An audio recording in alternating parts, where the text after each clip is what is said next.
Bonjour à tous et toutes, c'est Nessendil. Aujourd'hui, une petite vidéo spirituelle avec les témoignages de mes abonnés. Vous pouvez m'envoyer les vôtres sur nessendil@gmail.com pour ce genre de vidéo où je mélangerai votre récit à mon avis et à quelques petites infos spirituelles. Vous pouvez m'envoyer tous vos témoignages, que ce soit écrit, vidéo, audio. Bobo restez là. Bobo Gaming est toujours là. Et sur tous les thèmes qui touchent la spiritualité, tout. Fantômes, extraterrestres, pendules, Ouija, tout ce que vous voulez, les dragons, les créatures fantastiques en tout genre.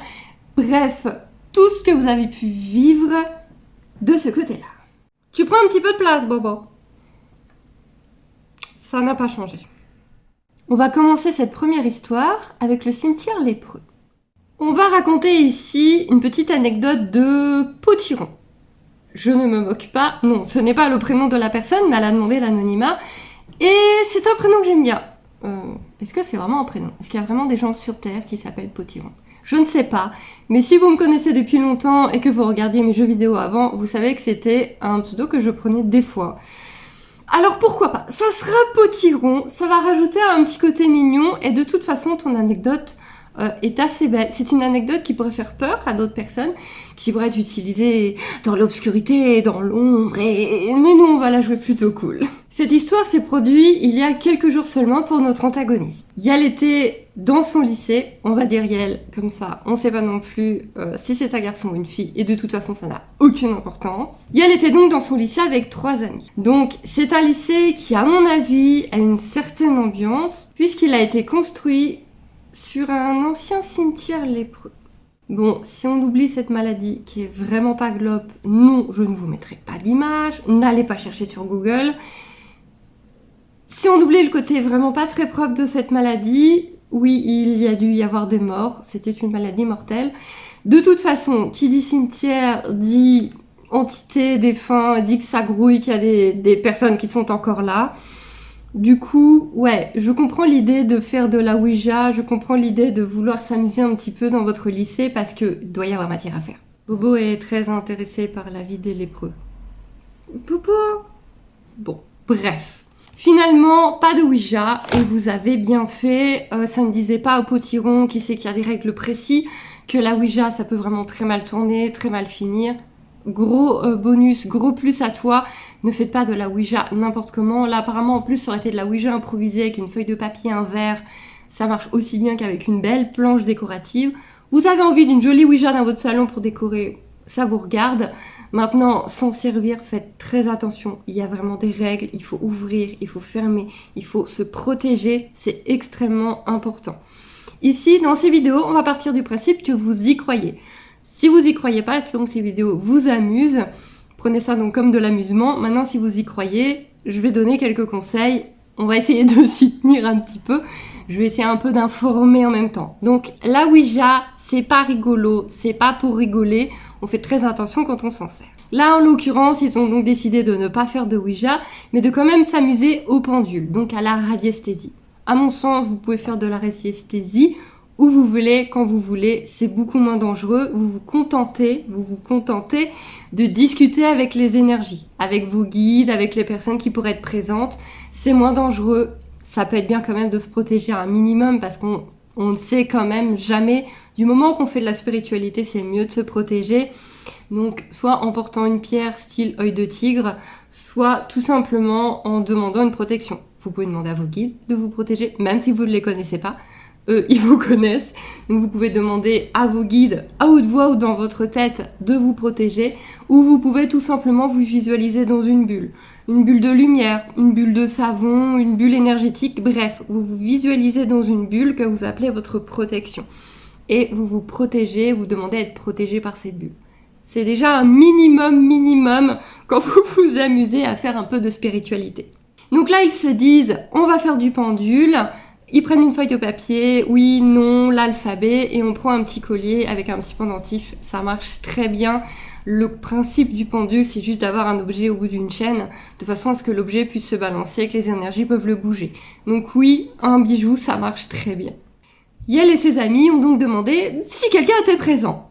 logique. Le but c'était pas de poser des questions sur eux, sur leur guide ou quoi, c'était toujours de savoir s'il y avait quelqu'un parmi eux.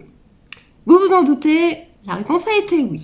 Puis grâce à l'alphabet, ils ont demandé le nom de cette entité. C'est une très bonne idée. Vous pouvez demander le nom, vous pouvez demander le sexe. Là, la réponse a été Adolphe. Ils ont également demandé une date, ils ont eu la date 458. Magie d'internet oblige, l'un d'eux a pris son téléphone, a fait une petite recherche et s'est rendu compte que c'était un prénom et une date de l'Empire romain assez utilisés. Là, forcément, ça a un petit peu impressionné l'équipe, surtout ceux qui y croyaient le moins, et du coup, ils ont continué à poser des questions. J'aurais fait la même chose. Ils lui ont demandé combien d'enfants il avait eu, la réponse a été 7. Ce qui est assez logique, si sa femme était féconde, excusez-moi du terme, il n'y avait pas de contraceptif à l'époque.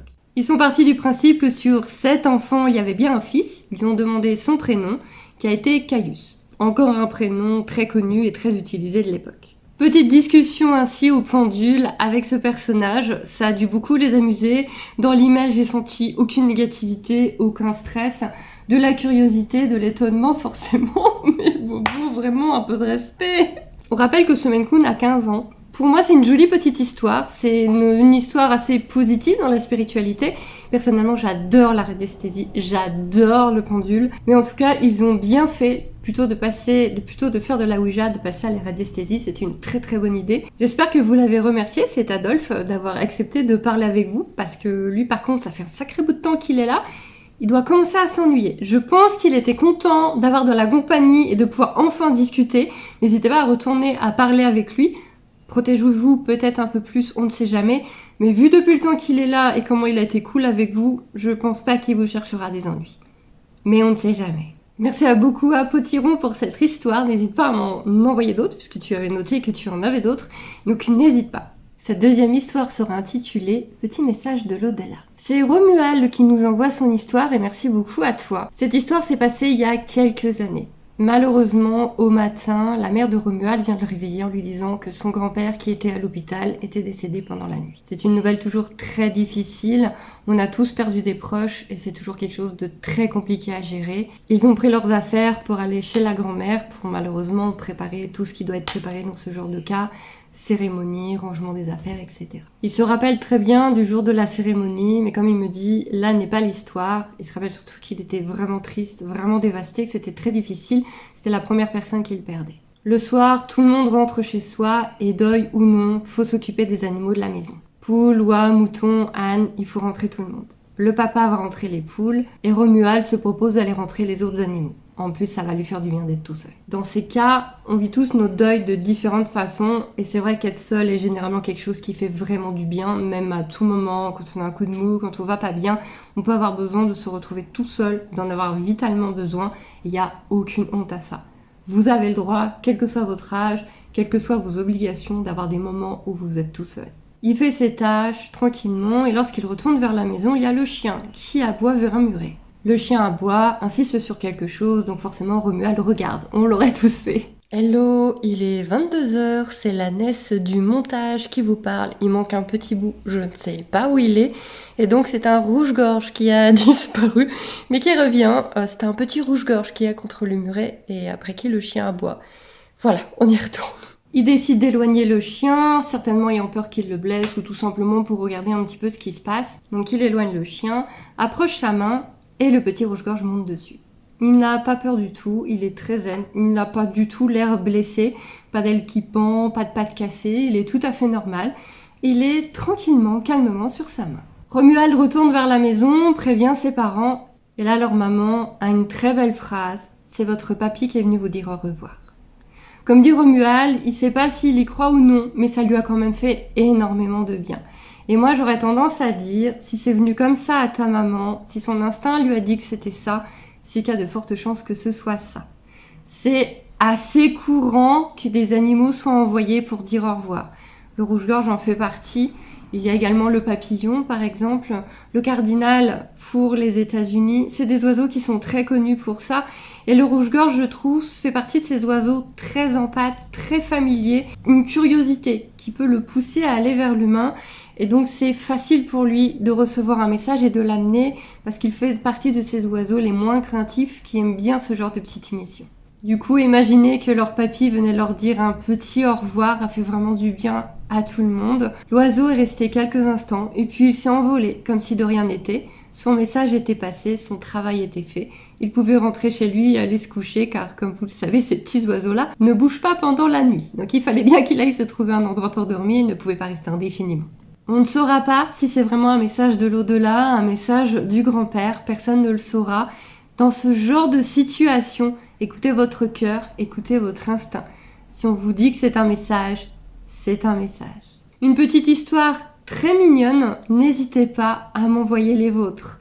J'espère que cette petite vidéo vous a plu, c'est la toute première, c'est un essai, un test. J'ai pris 2 histoires vraiment cool, vraiment mignonnes pour commencer dans une ambiance joyeuse. Peut-être que plus tard il y aura des histoires qui feront tellement peur qu'on pourra pas les positiver. Mais là, c'était une petite entrée en matière toute mignonne. Je vous fais des boujous et je vous dis à très vite. Et j'attends vos témoignages. Bye bye! Et Bobo a enfin été se coucher.